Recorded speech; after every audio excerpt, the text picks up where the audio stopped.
ప్రస్తుతం మనం గుంటూరు జిల్లా నంబూరు గ్రామంలో ఉన్నటువంటి ఉమామహేశ్వర రెడ్డి గారి మన మినీ రైస్ మిల్ కి రావడం జరిగింది. సో ఈ రోజు మన ఉమామహేశ్వర గారిని అడిగి క్లుప్తంగా ఈ యొక్క మినీ రైస్ మిల్ పెట్టుకోవడానికి ఎంత ఖర్చు అవుతుంది అండ్ ఎంత స్క్వేర్ ఫీట్ లో పెట్టుకోవాలి, ఎలా ఆడించుకోవాలి అండ్ ఎవ్రీథింగ్ ఆ ప్రాసెస్ ఎలా స్టార్టింగ్ నుంచి ఎండింగ్ వరకు మనం క్లుప్తంగా తెలుసుకుందాము. అండ్ అదే విధంగా దీంట్లో ఉన్నటువంటి హెచ్చు తగ్గులు, నష్టాలు, లాభాలు ప్రతి ఒక్కటి ఈ రోజు మనం వారిని కనుక్కొని తెలుసుకుందాం. నమస్తే నమస్కారం అండి, రైతు సోదరులకు నమస్కారం అండి. నా పేరు ఉమామహేశ్వర రెడ్డి అండి. నేను నంబూరు గ్రామం, పెదకాకాని మండలం, గుంటూరు జిల్లా. నేను నంబూరు నాగారపమ్మ తల్లి చిరుధాన్యాల మిల్లు అని ఒక చిరు మినీ రైస్ మిల్ స్టార్ట్ చేయడం జరిగింది. ఇది ఉమామహేశ్వర రెడ్డి గారు, ఈ యొక్క మినీ రైస్ మిల్ పెట్టడానికి మీరు అంటే ఎవరి నుంచి ప్రోత్సాహం ఎంచుకున్నారు? అసలు ఈ ఐడియా ఎలా వచ్చింది మీకు? నేను ప్రతి సంవత్సరం 10-15 ఎకరాలు కౌలుకి వేస్తానండి. దాంట్లో వ్యవసాయం లాభసాటిగా లేదు, ఎంత చేసి నాకు ప్రయత్నించినా గానీ. అందుకని ఏదన్నా ఉపాధి చూసుకుందాం అనే ఆలోచనతోటి ఈ యొక్క చిరుధాన్యాల మిల్లు అనే పెట్టాలన్న ఆలోచనకు వచ్చినాయి. ఊళ్ళో అన్ని పెద్ద పెద్ద రైస్ మిల్లు అయినాయి, దేనికి పడ్డ ఈ ధాన్యం ఆడియటానికి ఇబ్బందికరంగా ఉందన్న ఆలోచనతోటి, మాకు ముఖ్యంగా ధాన్యం పండే ఊరు మాది, బాగా ప్యాడీ ఎక్కువ ఉంటుంది. అందువల్ల నేను ఈ ఆలోచన వైపు మళ్ళటం జరిగింది.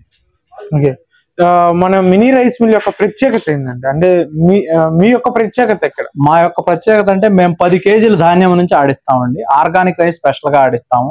అలాగే బ్లాక్ రైస్, రెడ్ రైస్, కొర్రలు, ఊదలు, సామెలు ముఖ్యంగా ఇవి ఆడించడం జరుగుతుంది. మా ప్రత్యేకత ఇది. అంటే నార్మల్ రైస్ మిల్ కి ఈ యొక్క రైస్ మిల్ కి తేడా ఏంటంటే, నార్మల్ రైస్ ఇందులోనే ఎక్కువ సైజులో ఉంటుందండి, ఇది చాలా చిన్న సైజు మినీగా ఉంటుంది. అందువల్ల మనకు ఆడటానికి ఈజీగా ఉంటుంది. మనకి పవర్ బిల్ కూడా మనకి పెద్ద రైస్ మిల్ తో పోల్చుకుంటే చాలా తక్కువగా వస్తుందండి. ఇది ఎట్లా అంటే 3 ఫేస్ వస్తుందా లేదా 3 ఫేస్ అయినా ఆడించుకోవచ్చు. మన కరెంట్ పాసిబిలిటీని బట్టి సింగిల్ ఫేస్ అయినా ఆడించుకోవచ్చు. ప్రాబ్లం ఏం లేదు. మొత్తం ఒక 10-12 HP కరెంట్ తోటి రన్ చేసుకోవచ్చు సింపుల్ గా. ఓకే, ఇది ఎంత స్క్వేర్ ఫీట్ లో మీరు అరేంజ్ చేసుకున్నారు? 50 అడుగులు బారు, 25 అడుగులు వెడల్పు షెడ్ అండి ఇది.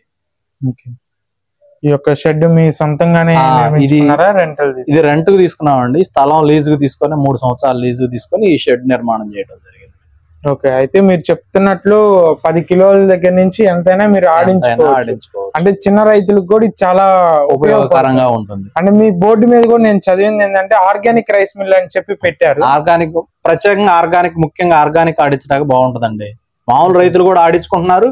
ఆర్గానిక్ గానీ, రెడ్ రైస్ గానీ, బ్లాక్ రైస్ గానీ, కొర్రలు, మిల్లెట్స్ ఆడటానికి కంఫర్ట్ గా ఉంటుంది. వాళ్ళు కొద్ది మోతాదులో వాళ్ళు పండించుకుంటారు కాబట్టి మిల్లెట్స్ అన్ని కూడా మీ దగ్గరకు దగ్గర నుంచి కూడా మీరు అది ఆడించిస్తారు. అది పెద్ద రైస్ మిల్ లో అవకాశం, పెద్ద రైస్ మిల్ లో అవకాశం ఉండదు వాళ్ళు. ఓకే, ఇది ఎట్లా అండి మనకి లాభం అది పర్లేదా అండి?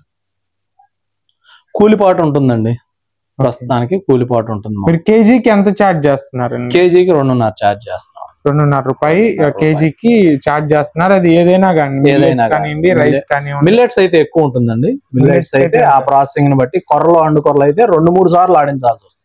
ఒకసారికి ఆ పొట్టు పోదు గట్టిగా ఉంటుంది, దానికి ఎక్స్ట్రా ఛార్జ్ చేస్తాం. మాట్లాడి ఆ రైతును బట్టి, ఆ రైతు తెచ్చే క్వాంటిటీని బట్టి మనం ₹1 అటు ఇటు మాట్లాడి చేయడం జరుగుతుంది. నిన్నే ప్రతిపాడు నుంచి ఒక రైతు వచ్చాడండి మా దగ్గర. కొర్రలు, అండుకొర్రలు, సామెలో తీసుకొచ్చారు. 3 క్వింటాలు ఆడించడం జరిగింది. ఆ రైతు బాగా వచ్చినాయి, బాగా హ్యాపీగా ఫీల్ అయ్యారు. ఓకే, అంత సంతోషం. మనకి ఇంకేదన్నా మీరు అంటే మీరు ఇది ఈ యొక్క రైస్ మిల్ ని ఎక్కడి నుంచి కొనుగోలు చేశారు? మేము కొత్తరెడ్డిపాలెం దగ్గర వినయభూషణ్ రెడ్డి గారు అన్నారండి, ఆయన ప్లాంట్ తయారు చేస్తున్నారు సొంతంగా, ఆయన దగ్గర తీసుకోవడం జరిగింది. ఓకే, ఇదంతా మీరు ఎస్టాబ్లిష్ చేయడానికి ఎంత ఖర్చు వచ్చిందండి? అంటే ఓన్లీ మిషనరీ వరకు మీకు ఎంత ఖర్చు వచ్చింది? మిషనరీ వరకు 6.5 లక్షలు వచ్చిందండి. షెడ్ గానీ ఇది గానీ మొత్తం ఒక 8 నుంచి 9 లక్షలు అవుతుంది. మొత్తం మీద మీరు ఈ ఫ్లోరింగ్ కూడా మొత్తం మొత్తం మనం ఓన్లీ వాళ్ళు ప్లేస్ ఒకటే ఇచ్చారు మనకు రెంట్. మనం దీన్ని మనకు అనుగుణంగా మనం ఇచ్చేసుకోవడం జరిగింది. ఓకే, మీరు ఒకసారి మనకి క్లుప్తంగా ఈ యొక్క ప్రాసెసింగ్ గురించి ఏమన్నా ఎక్స్ప్లెయిన్ చేస్తామండి. తప్పకుండా. ధాన్యం తీసుకొచ్చి ఇక్కడ పోస్తామండి. ఈ జల్లెట్లో పుల్ల, రాయి, మోడు అంతా ఏరయ్యి ప్యూరిఫై అయిన ధాన్యం ఇలా ఈ కాలువ ద్వారా ఈ ఎలివేటర్ లో పడుతుంది అక్కడ. ఓకే, ఆ ఎలివేటర్ లోంచి అలా పైకి వెళ్ళి అక్కడి నుంచి అలా రబ్బర్ షెల్లోకి వెళ్తుంది. ఆ రబ్బర్ షెల్లో నలిగిని ఆ హాస్పిటల్ లోకుండా పొట్టు వెనక్కిపోతుందండి. అలా ఆ వెనకమాల గదిలోకి పొట్టు వెళ్ళి అలా వెనక్కి వెళ్తుందండి. ధాన్యం ఇలా వచ్చి అక్కడ హాస్పిటల్లో వెనక్కిపోయిన పొట్టు కాకుండా ధాన్యం ఇందులో పడుతుంది. ఇందులోంచి సపరేటర్ లో ముడి బియ్యం ఇలా వస్తాయండి. అటు లెఫ్ట్ సైడ్ కి ముడి బియ్యం ఒడ్డు కలిసి రెండు వస్తాయండి. ఇక్కడ ఈ వచ్చిన బియ్యాన్ని మనం తయారు చేసుకొని ఇలా ఈ పాలిస్టర్ లో బియ్యం పోసుకోవడం జరుగుతుందండి. ఈ బియ్యం ఇలా ముడి బియ్యం పాలిష్ అయ్యి వస్తాయి. ఇక్కడికి ఇటువైపు ఏమో తౌడు వస్తుందండి. ఈ తౌడు వచ్చిన ఈ బియ్యాన్ని పాలిష్ అయిన బియ్యాన్ని మళ్ళీ డీ స్టోన్ లో పోసుకుంటామండి. ఆ డీ స్టోన్ లో మనకు గెడ్లు ఏరుతుందండి. గెడ్లో నూకలో సపరేట్ చేస్తుంది. అలా చేసిన తర్వాత ఈ వచ్చిన బియ్యాన్ని రైతుకి ఇవ్వడం జరుగుతుంది. ఉమామహేశ్వర రెడ్డి గారు, ఇప్పుడు మరి ఈ యొక్క సెటప్ మీరు పెట్టుకోవడానికి మీకు ఏదన్నా లోన్, ఎవరన్నా గవర్నమెంట్ సైడ్ నుంచి ఏమన్నా లోన్ వచ్చిందా, లేదంటే ఏదన్నా సబ్సిడీ కానీ మిషనరీ మీరు కొనుగోలు చేయడానికి అట్లా? ఇది మా మిస్సెస్ పేరుతో పెట్టామండి. నంబూరు నాగారబొమ్మ తల్లి చిరుధాన్యాల మిల్లు అని పేరు పెట్టుకుంటూ డ్వాక్రా సంఘంలో ఉందండి మా మిస్సెస్. వాళ్ళు ఆర్థిక సహాయం చేశారు. వాళ్ళు బ్యాంక్ వాళ్ళు లోన్ ఇచ్చారండి గ్రూప్ మొత్తానికి బల్క్ గా. ఆ లోన్ నుంచి కొంత అమౌంట్ మా ఆవిడే శాంక్షన్ చేశారు. ఆ అమౌంట్ నుంచి పెట్టుకోవడం జరిగింది. మాకు డ్వాక్రా సంఘం వాళ్ళు బాగా ఇదంతా కూడా మీరు సింగిల్ టైం పేమెంట్ లోనే కొనుగోలు చేశారు? అవునండి, మేము సింగిల్ టైం పేమెంట్ లోనే కొనుగోలు చేసుకొని నిదానంగా 1 by 1 పెంచుకుంటూ రావడం జరిగింది. ఓకే, ఇప్పుడు మార్కెట్ అంతా బానే ఉందండి? బానే ఉందండి. రైతులకి ఇబ్బంది లేదండి. రైతులు బాగా వస్తున్నారండి మన దగ్గరికి. రైతులు వస్తున్నారు, రైతులు బాగా వస్తున్నారు. ఈ బ్లాక్ రైస్ అండి మొన్న ఆడాము. అలాగే ఈ కొర్రలండి. చూశారు కదండి ఉమామహేశ్వర రెడ్డి గారు ఎలా మినీ రైస్ మిల్ ప్రారంభించారో.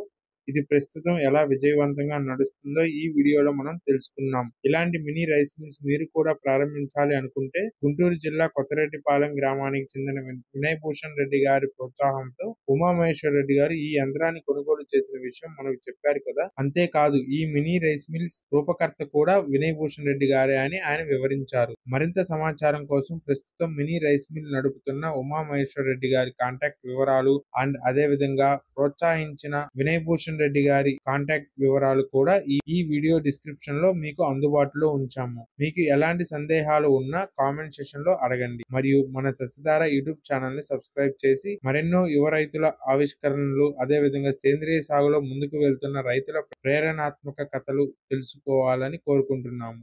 ధన్యవాదములు.